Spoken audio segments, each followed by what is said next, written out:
Isang kaabang-abang na naman na balita ang matutunghayan natin dahil ayon sa isang artikulong may pamagat na bell rings for Cheritigo and PVL Reinforced Conference. Dahil bali-balita nga na malakas daw itong nakuha ng Cheritigo na import para palakasin ang kanilang kupunan sa paparating na PVL Reinforced Conference. I'm back! Pero bago pa man ang lahat, kung hindi ka pa nakapag-subscribe, please like and subscribe at pakispike na rin si bell button para lagi kang updated sa mga volleyball ganap. Inihayag ng Cheritigo Crossovers ang kanilang panibagong chapter para sa 2024 Premier Volleyball League Reinforced Conference at si Kath Bell, isang kampiyon na Amerikanong import ang magiging kasapi ng kupunan.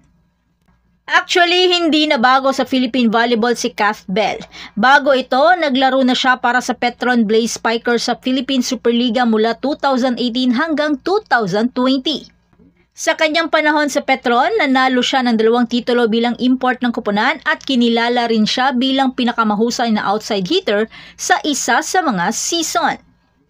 Sa isang kahangahangang laro laban sa F2 Logistics, nagtala si Bell ng impresibong 42 points na ikalawang pinakamataas na listahan sa score sa isang laro ng liga.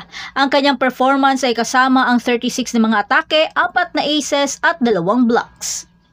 Matapos ang kanyang panahon sa paglalaro sa Petron, naglaro si Bell sa mga International Pro League sa Turkey, Korea at Estados Unidos. At ngayon, siya ay nagbabalik sa Pilipinas upang sumali sa Cheritigo Crossover sa paparating na PVL Reinforced Conference.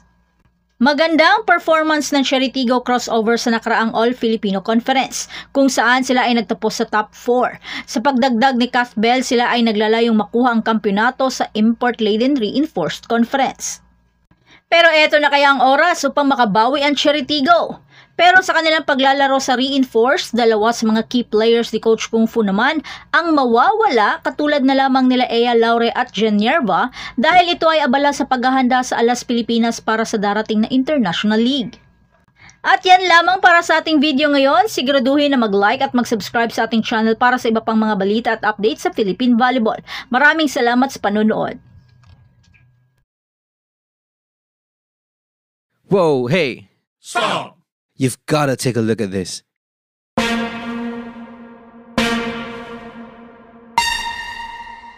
Now you can go.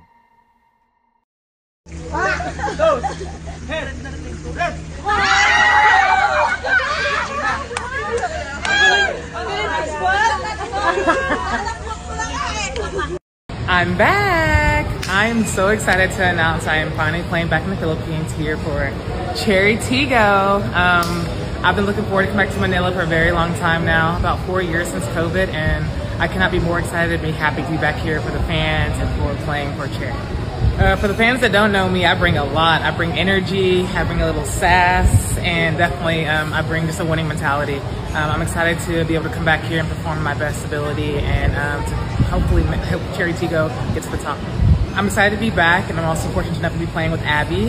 There's a few players as well. I'm excited to see my old players from my old team, Rhea, Remy, Mika. Miss you guys as well. So coming into Cheritigo, I'm really excited just to be here. To the Philippine volleyball fans, I am so ecstatic to be back playing here for you guys. Hope you guys come out and watch the games and cheer us on. Go Cheritigo. My idol, my inspiration, my shoulder, my toes, my knees, my kuko. Asawa to, napakasipag. Wala man jowa, paano mag-aasawa? Mag-asawa din to, gabi to pa to nagluluto.